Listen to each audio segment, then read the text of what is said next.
Assalamualaikum, selamat siang, salam rahayu. Minal aidin wal faizin.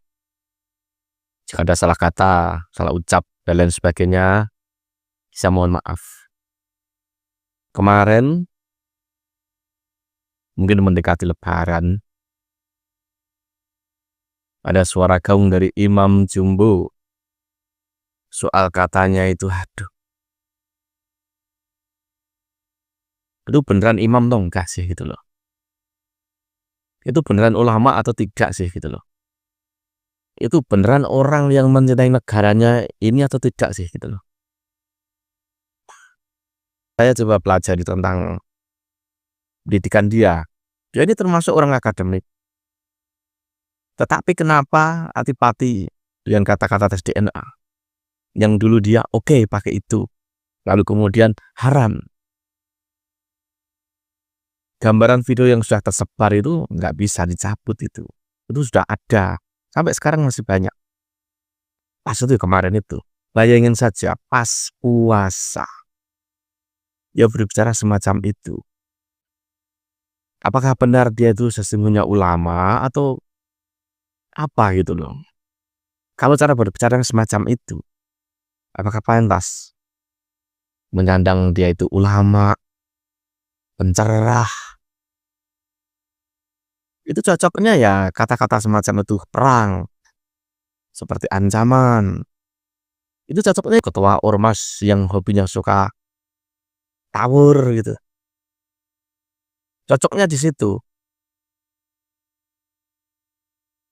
Tetapi kalau kita melihat dia itu kan jelas bajunya itu seperti ulama. Ya harusnya ya seperti ulama. Dan kata-kata yang dia lontarkan itu aduh, itu berbahaya bagi orang-orang lain. Berbahaya bagi orang-orang yang seklen dengan dirinya. Oh dia nggak mikir efeknya ke depan gitu. Ditonton orang banyak loh itu. Nggak tahu siapa yang menyebar video itu. Apa nggak ada cara lain? Kalau dia tuh seorang akademik, harusnya kan setuju dengan kajian ilmu.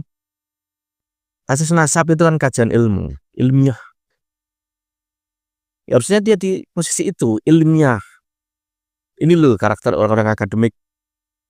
Harusnya seperti itu. Karena kemarin Lebaran ya banyak orang-orang yang menahan diri. Ini apa nih orang ini? Puasa-puasa mendekati Lebaran buat pernyataan semacam itu. Apakah itu apa ya bisa dibilang? Bagi dia itu hal biasa. Kalau bagi dia itu hal biasa, wah, wes. Yaitu nanti menanggung resiko, banyak resiko yang bisa diakibatkan dari kata-kata dia. Jadi ini saya punya satu video dari Kiai Marzuki Mustamar. Salah satunya menyetel itu juga bisa dibilang apa ya, video mungkin sentilan ke para petinggi BPN juga. Lebih tepatnya mungkin sindiran lah. Dan yang tergambar saat ini apalagi soal tes nasab dan soal opini-opini yang sekarang ada. Kesannya itu PBNU itu enggak, mereka bukan kita. Mereka, kita. Seakan-akan semacam itu. Seperti mau nggak mau gitu loh, nggak mau tahu urusan itu tuh mereka gitu loh. Aduh, ini apa lagi?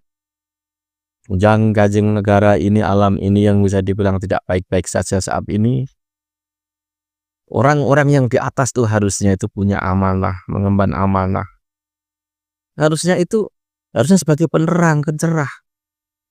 Kalau zaman dulu, zaman demo itu benar-benar itu PBNU itu sudah seragam, sejalan dengan akar rumput.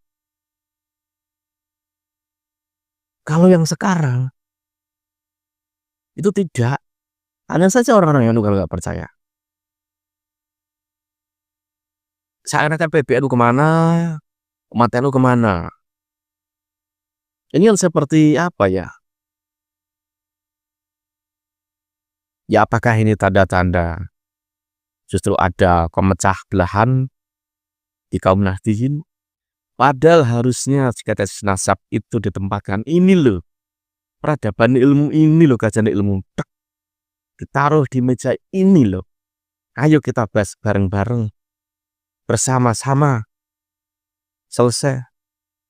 Tetapi nggak mau seperti itu. Padahal NU itu maju ya karena peradaban keilmuannya. Bukan kekolotannya, bukan. Peradaban keilmuannya. Bukankah selama ini kiai-kiai gus-gus itu juga belajar ilmu? Mungkin memang ilmu nasab itu kurang dipelajari. Lah ini saatnya mempelajari. Ditaruh di porsinya, di tempatnya yang pas. Biar tidak melebar kemana-mana. Melebar kemana-mana karena tidak ada respon itu. Tidak ditarik di atas meja itu. Tahu jawabnya besar itu loh. Ya kabarnya semacam itu yang terjadi. Sangat sayangkan ya. Ini bisa dibilang mungkin tepatnya pembelaan Kiai Marsudi Mustamar terhadap opini yang ada. Ya jelaslah. Kalau kita semua orang pribumi ya bela orang pribumi. Yang jelas kalau mayoritas orang pribumi ini dibela ya pasti membela Nusantara ini. Karena mayoritas orang pribumi itu ya mayoritas di Nusantara ini. Masalahnya itu yang terjadi di atas sana itu banyak berseliweran info-info yang salah. Sepertinya bahwa orang-orang yang tes nasab itu bayaran lah. Kan udah ada tuh disebar itu. Ada domba lah, DPR ini itulah, padahal nggak ada yang bayar. Nggak ada.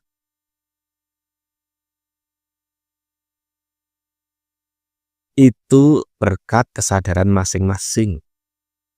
Orang yang suka menjaga sejarah bangsanya, rakyatnya, negaranya, kehidupannya, dan lain sebagainya.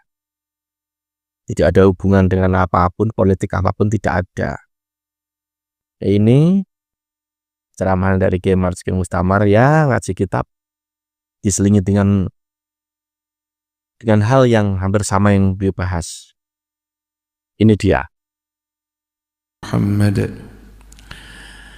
wa qala wasdawuh sapa aliyun sayyidina Ali karramallahu wajhah dawuhe innallaha satuna Allah iku lam yu'ti ora paring sapa Allah ahadan kepada seorang pun bil furqati gara-gara perpecahan ora paring khairan ing kebagusan sedikit pun. Ora nek ceritane barokah gara-gara berpecah belah rene.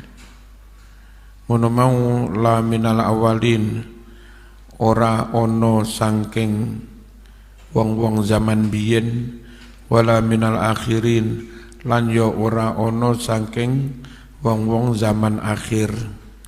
Li anal qauma krana setune kaum iku idza tafarraqat nalikane wis berpecah belah cerai berai apa qulubuhum piro-piro atine kaum wala ibad dan sudah bermain-main mempermainkan bihim kelawan kaum apa ahwa'uhum hawa-hawa nafsu mereka.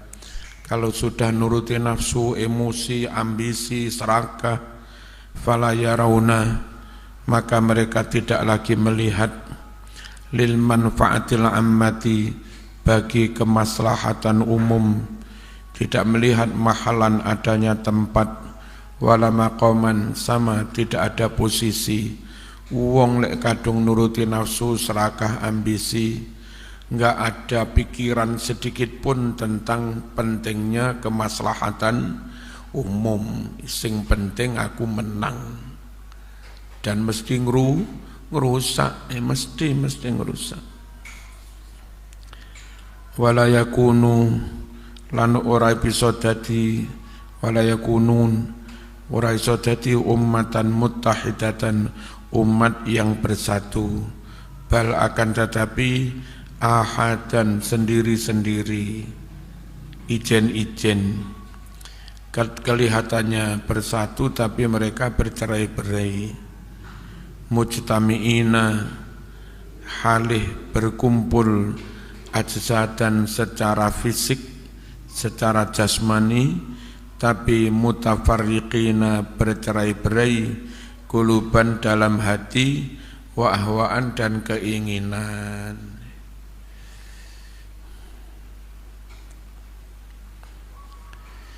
Sakjane dalam hati saya, NU yang dulu namanya organisasi, zaman sekarang dirubah menjadi perkumpulan NU. ADART-nya pun kalau dulu ADART organisasi, PO peraturan organisasi, sekarang istilahnya perkum, peraturan perkumpulan. Beda banget kami yang ngajar bahasa itu, makna organisasi dengan perkumpulan. Wong ngumpul genduren tahlilan itu perkumpulan, ibu-ibu PKK itu ya perkumpulan, ya paguyuban itu ya perkumpulan. Tapi kalau organisasi itu lebih dari itu. Perkumpulan itu ada ideologi yang mengikat mereka, ada tujuan, ada visi misi, ya, ada program step by step untuk mencapai tujuan itu. Lalu ada kaderisasi, ada penempatan orang sesuai dengan kemampuan maupun di titik mana dia ditempatkan. Ya, terus ada koordinasi, ada sistem komando, bla bla. Yang semuanya itu terorganisir dengan baik untuk mencapai tujuan. Tujuan itu dalam rangka berkhidmah kepada ideologi yang diyakini. Itu organisasi. Eman kok tahu-tahu dirubah jadi perkumpulan ya, Eman jadi ketua PB besok dirubah mana? Jadi organisasi mana? Perkara negara menyebut perkumpulan, biar di lembar negara saja disebut perkumpulan. Tapi dalam berjamaiyah menggelorakan semangat, jenenge ya tetap organisasi. Ya. Eman, asli eman. Zaman Mbah Hasyim menyebutnya bukan perkumpulan, organisasi.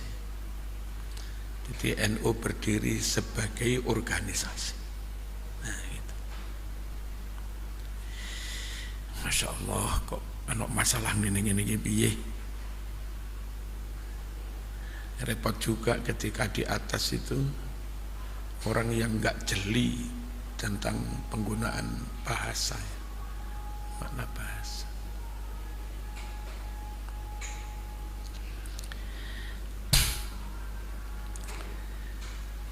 Tahsabuhum jami'a, kau kira mereka itu bersatu, berkumpul, tapi sejatinya wa qulubuhum syatta, hati mereka bercerai-berai.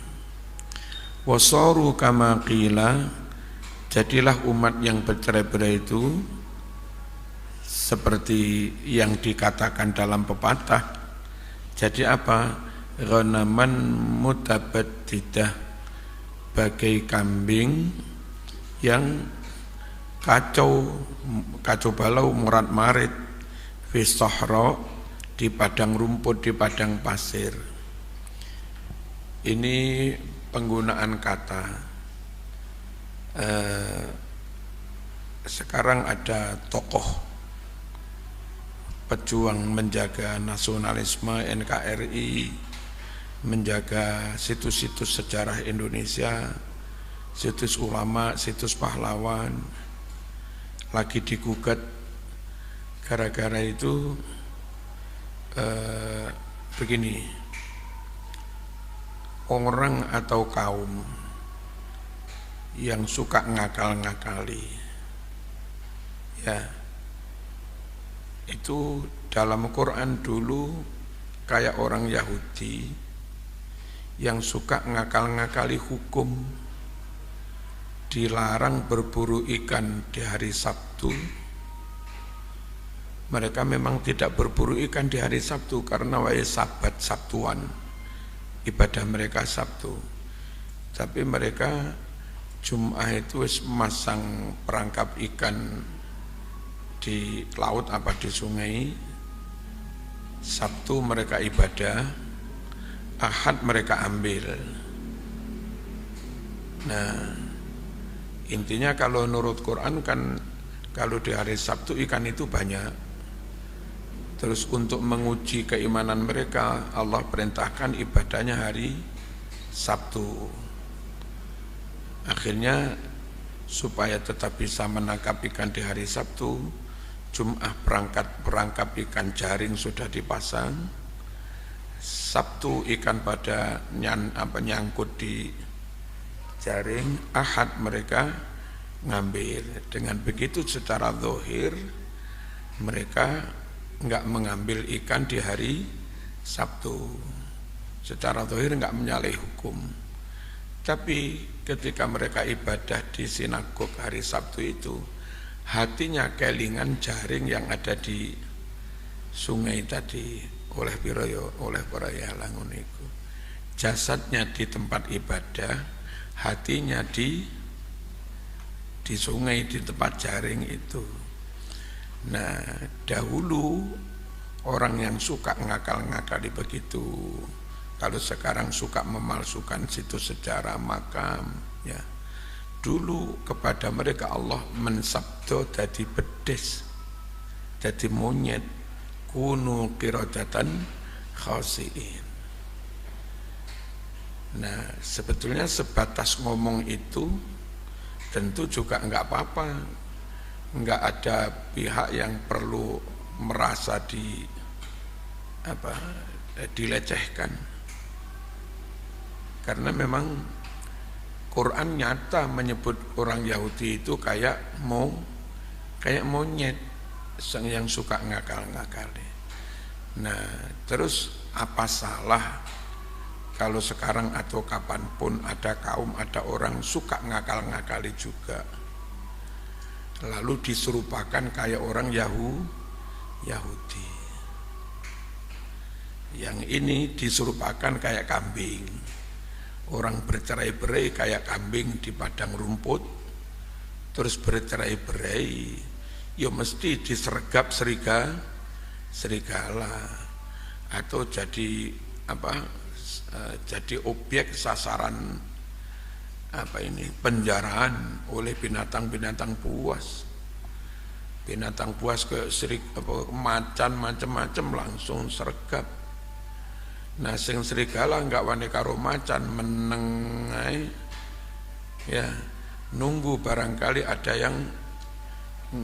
yang tersisa dari macan itu.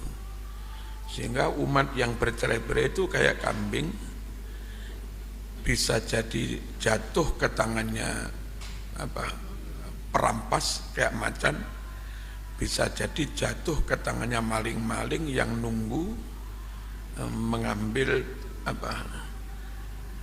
menyolong yang diambil oleh macan tadi. Nah, menyerupakan orang berpecah belah kayak begini tentu enggak salah. Menyerupakan orang yang suka ngakal-ngakali, memalsukan kayak monyet. Seperti Quran juga mensabdo Yahudi kayak monyet, tentu enggak salah. Memang. Dan yang diusurbakan kayak monyet itu perilakunya, bukan orangnya. Orangnya ya tetap anak Adam. Sekarang lagi rame-rame ngamuk, panas-panas, ngajak perang. Padahal itu kan ya soal cara mengingatkan orang.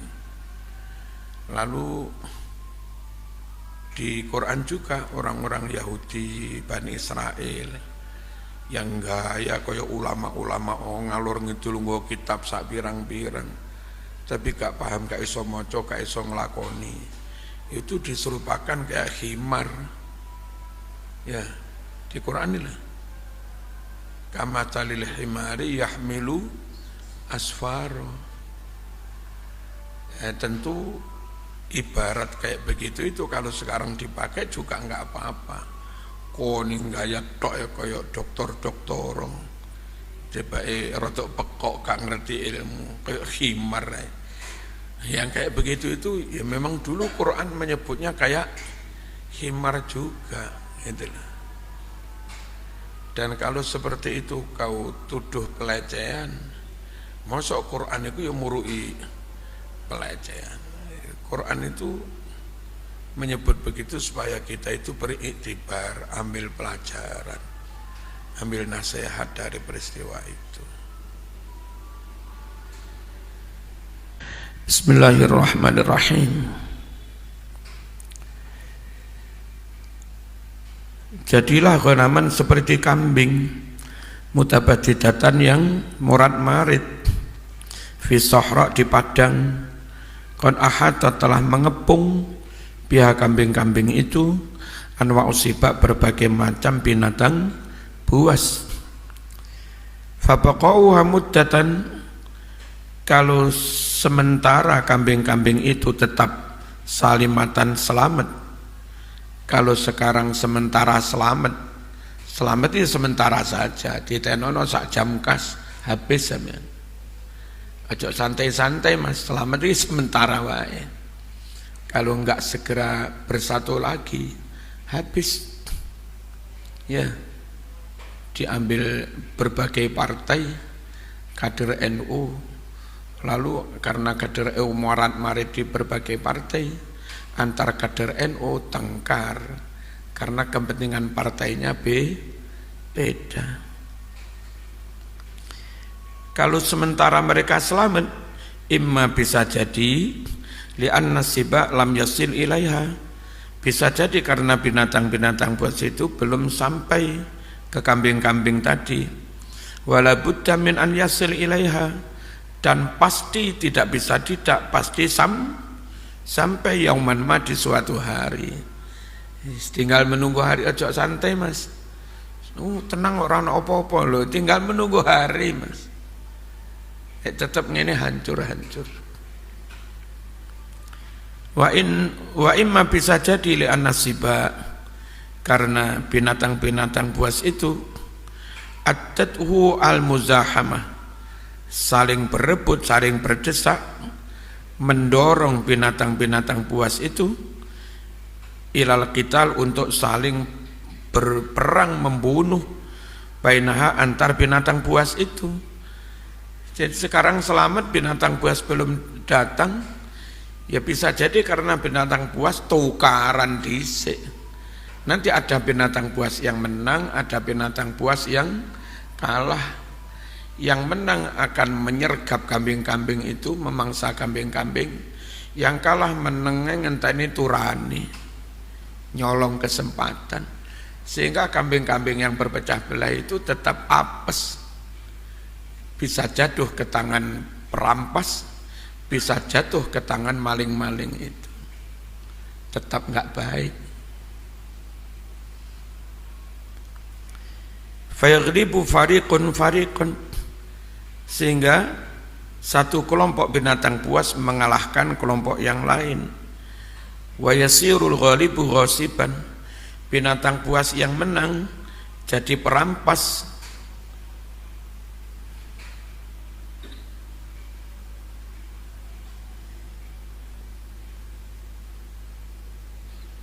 Wal maghlubu sariqan, binatang buas yang kalah menjadi pencuri.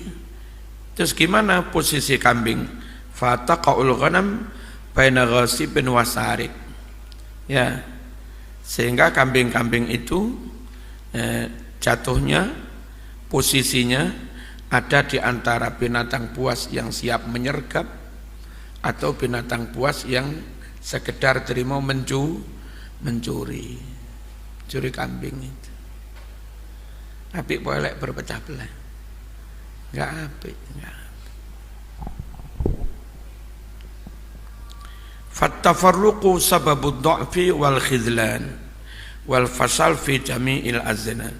Yang namanya berpecah belah itu Mas, mesti menyebabkan lemah, terhina, gagal di sepanjang masa.